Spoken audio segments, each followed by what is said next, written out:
crisis we're living through isn't just the result of what the other side is doing, but also what your side refuses to admit.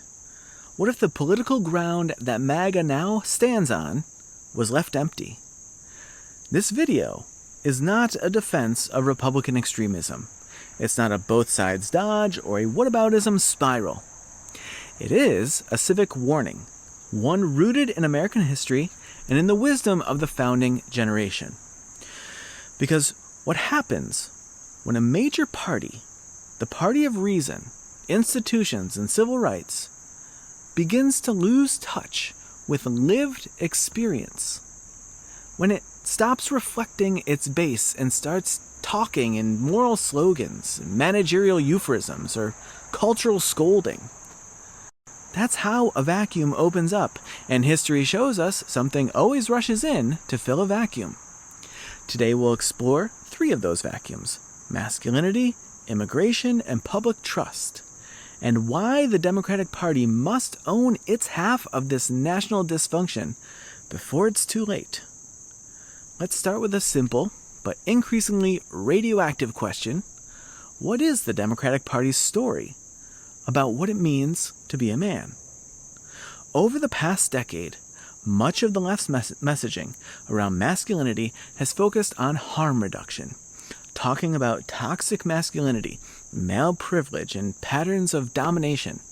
These critiques aren't without merit, but in the public square, especially online, the message has often collapsed into a vague disdain for masculinity itself.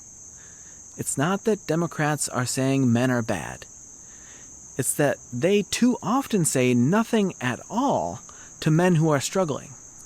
Nothing aspirational, nothing affirmative, nothing human. Meanwhile, the right has stepped in with a powerful, if often crude, counter-narrative. Figures like Jordan Peterson, Josh Hawley, Andrew Tate, they all speak directly to men's desire for purpose and status and strength. They offer a story. You're not broken. You're built to carry weight. You're a father, a protector, a master of your craft. In Hawley's words, I think he said, "You can be a tremendous force for good. Your nation needs you." This matters, because the data shows young men are drifting right. In 2024, men overall backed Donald Trump by a double-digit margin. And he improved with Hispanic, Black, and Asian voters compared to 2020, especially among younger Black and Hispanic men. What might the founders say about this?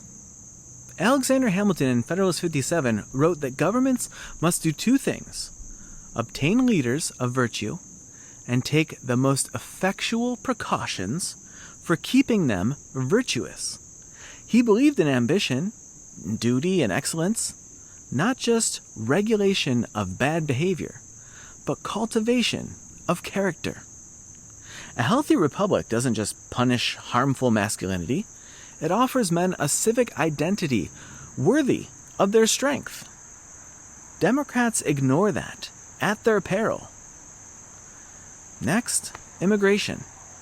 In 2019, during the Democratic primary debates, multiple candidates voiced support for repealing Section 1325, the law criminalizing unauthorized border crossings, and raised their hands in support of providing public health benefits to undocumented immigrants. These moments were widely circulated by the right, who used them to define the Democratic Party as the open borders party, even as most Democrats later moderated their positions. By 2024, the Biden admin had tightened asylum rules, accelerated deportations, and supported a bipartisan border security bill. At the same time, blue city mayors like New York's Eric Adams warned that a scale of migrant arrivals could destroy city budgets and overwhelm public services. But here's the problem. Democratic messaging never caught up to the Democratic Party or their policy.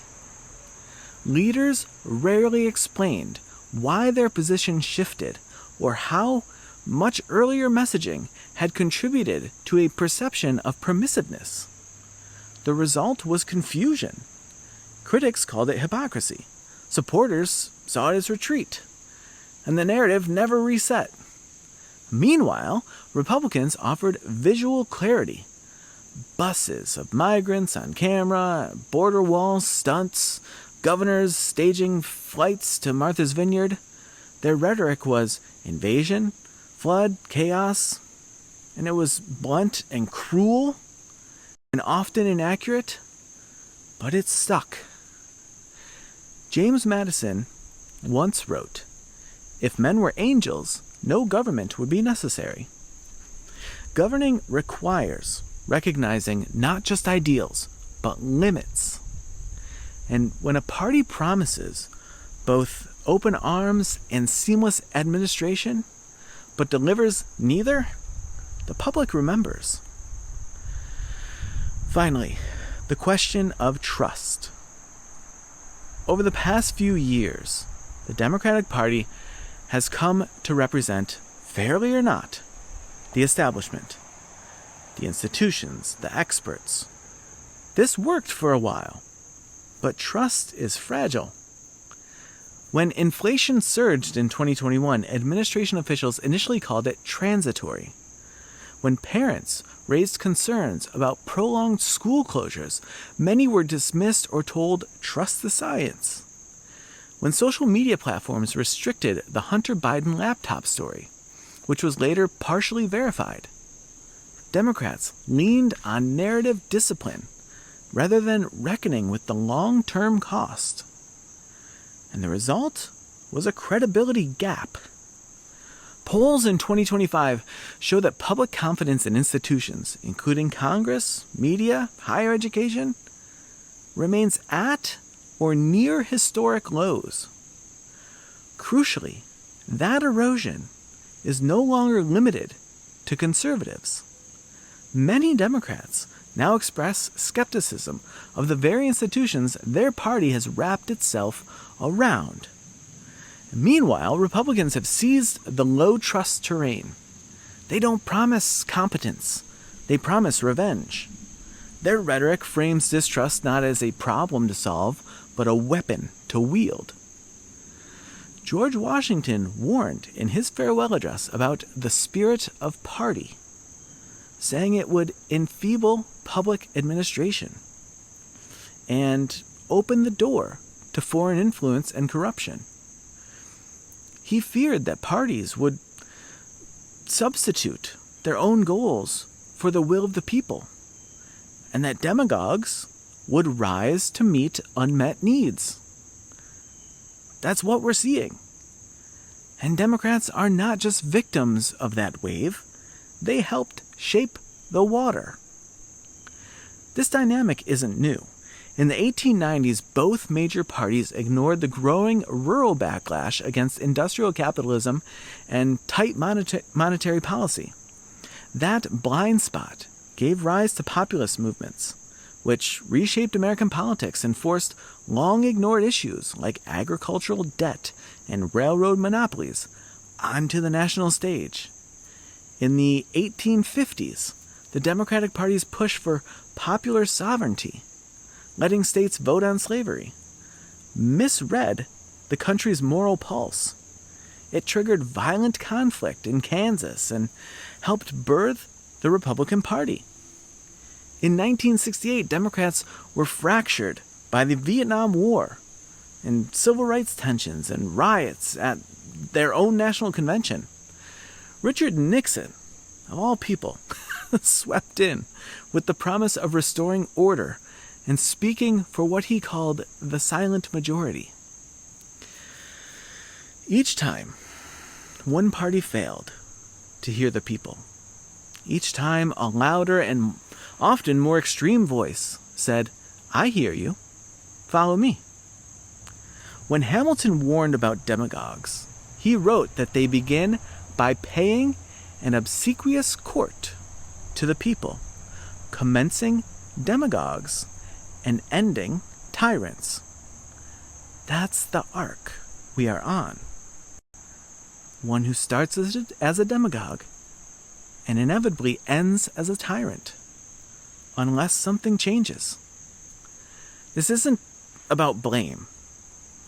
It's about responsibility, something the founders saw as essential to self-government. In Federalist 70, Hamilton declared, "Responsibility is of the essence of Republican government. You can't have accountability without clarity. You can't earn trust without candor." So, what would it look like for Democrats to own their side of the crisis? It would mean saying clearly, yes, our messaging around masculinity didn't offer enough dignity, or enough vision. And yes, we weren't honest about the complexity of immigration policy and local capacity.